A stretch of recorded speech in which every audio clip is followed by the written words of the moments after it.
Doing a low buy, no buy year is a very personal decision, and your low buy, no buy year might look way different than mine or any other YouTuber because it should be based on your lifestyle and your habits, and not everyone is going to be spending the same amount in different categories. For me, I spend a lot of money on candles and dog toys, and those are areas that I know I can spend less money in. Happy New Year, everyone. I hope you guys had a great holiday with family and friends, and if you were alone for the holidays, that's fine too. I hope you had time to relax and reset your mind. For me, the new year is really exciting because I get to plan a ton of goals and just get really excited for all of the possibilities that are to come. This year is a little different because it's the first year that I'm going to be doing a low buy, no buy year, and really I wanted to start it because last year, I spent a lot of time in quarantine, so I wasn't going out, I wasn't buying stuff. I really like shopping in person, so I wasn't doing a lot of that, and I noticed that even with the forced quarantine, I was still spending a lot of money, and how I was doing this was by using Mint. I'm going to go ahead and show you how I do that really quick. Once you're logged into your Mint account, you want to see your trend graphs, and you do that by going to the Trends bar. And it's automatically going to be showing spending over time, but we want to be in spending by category. And you have the option of deselecting certain accounts, but I just have all of the accounts showing, and you want to make sure that you're displaying this year. And then you go to compare to last year, and now we are displaying 2020 spending with 2019. So looking at the comparison, we can already see some big differences in health and fitness. And that's because I did a lot of counseling in 2019 that I did not continue in 2020. And in travel, because we spent a lot of 2020 in quarantine, so we didn't go anywhere. But what I want to focus on is food and dining and shopping.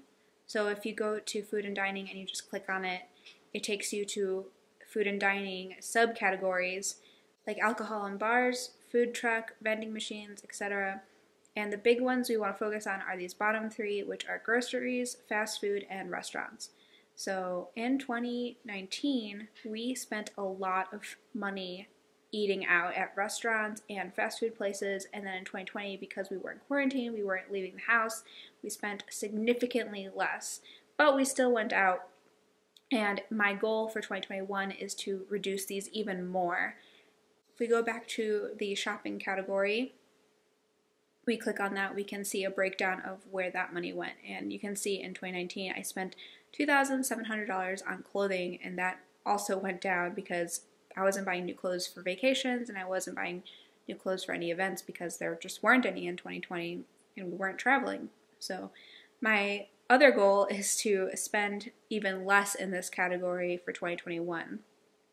Books is another area where I read a lot, but I want to try and utilize our local library to try and get books instead of buying them, because I find myself just donating a lot of the books that I finish reading instead of keeping them, unless they're self-help books.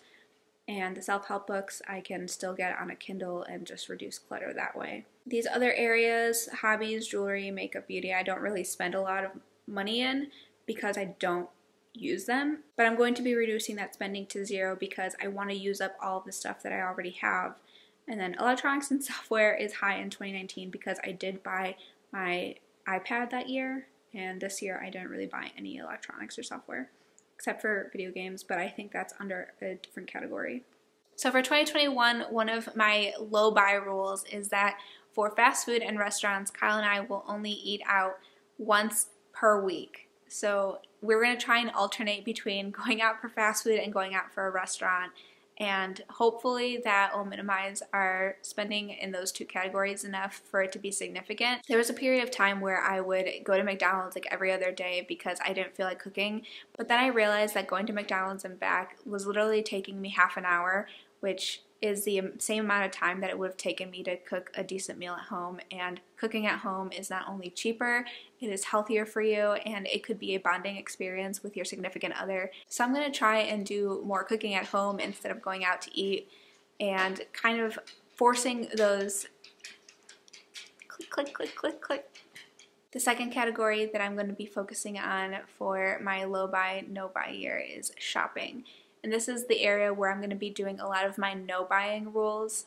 So candles, clothes, and home decor are three areas that I really love shopping for, and it's going to be really difficult for me, but I have to remind myself that the low buy, no buy rule set isn't to punish myself for my spending habits, it's to challenge myself to create better habits. I know it's going to be really difficult, but it's going to be worth it in the long run because Kyle and I have both agreed that 2021 is the year we are really going to focus on our house. We want to get new hardwood floors, and that is really expensive to do for a 2-level house. I think we calculated it's about $6,000 or $7,000 to do every single room.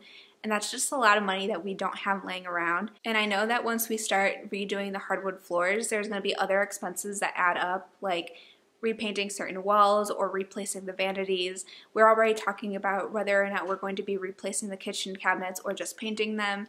And these are all things that are going to just keep adding up, and we don't want to go into debt. We would rather just pay for it all up front. And if I can reduce my spending habits to increase our spending power for our house improvements, that's something that would make me feel so much better and feel like I'm actually contributing, because Kyle is going to be doing a lot of the manual work himself. What is going to make the low buy, no buy year easier for me is if I delete any of the apps on my phone that encourage spending, temporarily unfollowing or turning off the notifications of certain influencers that I follow on Instagram or YouTube so that they're not influencing me to buy certain things.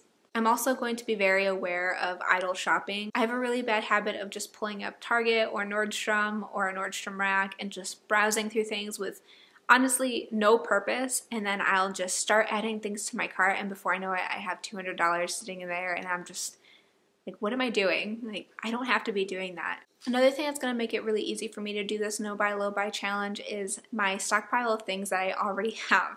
We have so much of those little shampoo bottles and hand sanitizers and soaps from going on vacation when we go to hotels that we can just use them all up. I also have a rather large collection of clothing. I have over 150 pieces, and in my opinion, that is way more clothing that I will ever need. We also have a big stockpile of all of the cologne that Kyle has been given throughout the years, and honestly, we'll probably end up donating a lot of that because he only wears the new cologne that I got him this year for his birthday, which we both love.